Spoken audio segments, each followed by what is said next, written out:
비염의 치료가 성별에 따라 달라질 거는 크게 없고요. 뭐 여성분일 경우에 뭐 임신이나 이런 거 상태에 따라서 조금 약을 쓰는 조합이 달라질 수는 있겠죠. 그래서 뭐 비염의 치료는 일단은 기본적으로는 원인에 대해서 정확하게 아는 게 중요하고요. 원인에 대해서 치료하는 거죠. 만약에 뭐 알러지 비염이다 그러면 그 알러지 원인을 피하는 거가 1차적인 치료고요. 예방법이고요. 뭐 약물 치료, 뭐 약물을 먹어서 이 알러지 비염이나 뭐 혈관 운동성 비염의 체질을 바꿀 수는 없지만 그 증상을 조절해서 삶의 질을 높이고 다른 합병증을 막아주는 게 중요하고요. 근데 사실 코 수술적 치료는 어떤 특별한 환자에서 도움이 될 수는 있어요. 예를 들면 비염이 있는데 코막힘 증상이 워낙 심하고, 그리고 사실 비염 환자들이 가장 불편해하는 거는 코막힘이거든요. 코 점막이 너무 비대해서 콧물 나오는 게 문제가 아니라 숨을 못 쉬니까, 그런 경우에 코 점막의 살을 조금 줄여주면 콧물이 나오고 비염 증상이 있어도 코 막힘 증상은 많이 개선이 되거든요. 그러니까 수술 자체로 뭐 알러지 비염이나 그런 체질을 바꿀 수는 없더라도 코 막힘 증상은 많이 완화할 수 있어요. 그런 어떤 특별한 환자에서는. 그리고 약물 치료에도 효과가 전혀, 그러니까 약을 먹으면 좀 좋아져야 되는데 약을 먹어도 전혀 효과가 없는 사람들한테는 해볼 수 있고요. 그 외에 이제 알러지 비염 환자 같은 경우에 면역 치료라는 방법이 있죠. 면역 치료의 원리는 그 환자분이 알러지를 가지고 있는 항원 자체를 저희가 이제 몸에다 주는 거예요, 반복적으로. 그래서 그거에 대해서 덜 민감한 체질로 바꾸는 거거든요.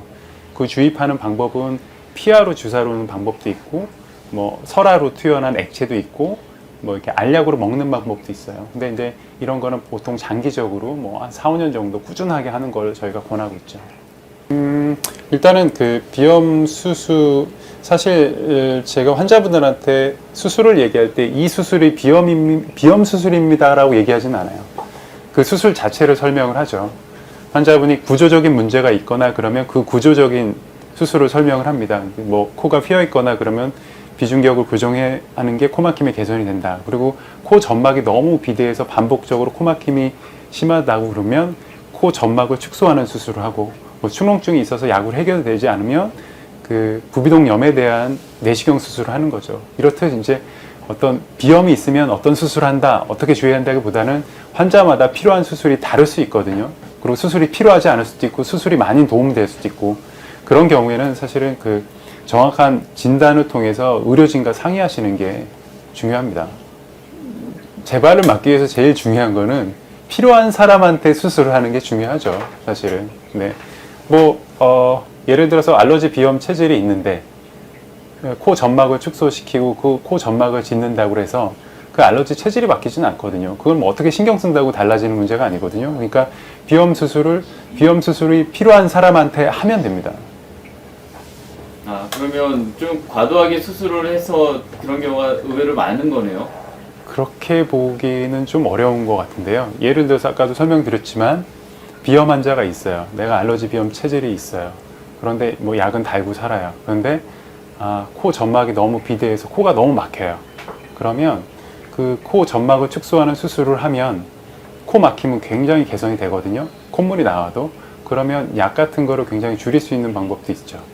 그러니까 환자에마다 도움이 되는 사람이 있고 안 되는 사람이 있는 거지, 뭐 수술은 무조건 재발한다. 사실은 뭐 코 점막이라는 데가 어디 우리가 수술로 건드릴 수 있는 데만 점막이 아니잖아요. 저 구석까지 코 점막인데, 우리가 콧물이라는 게 코 점막에 어디 수도꼭지가 달려서 거기서만 나오는 게 아니거든요. 관처럼 점막에서 쭉쭉쭉쭉 나오는데 거기만 짓는다고 해서 그 콧물이 나오거나 그러지는 않지만, 그 국소적으로 많이 비대한 부분에 코 점막을 줄여놓으면 코막힘 증상이 개선되죠.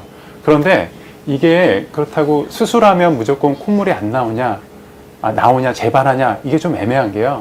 저희도 제가 이제 수술을 권해서 코가 너무 많이 막혔을 경우에 그게 주증상일 경우에 그 코 점막을 축소해서 수술했는데, 그런 환자분들이 1, 2년 있다가 다른 분들을 소개시켜서 오는 경우도 있어요. 그 수술을 받고 콧물이 굉장히 줄었다. 그러니까 사실은 그거를 예측하기는 조금 어려운 문제인 것 같아요. 네. 그래서 코막힘이 심하다서 뭐 장기적으로 반복적으로 뭐 1년 내내 코막힘이 심하다는 구조적인 문제가 있는 환자이던가 아니면 이제 약을 먹어도 도움이 되지 않는, 약을 먹어도 개선이 되지 않는 경우에는 고려해 볼 수 있습니다.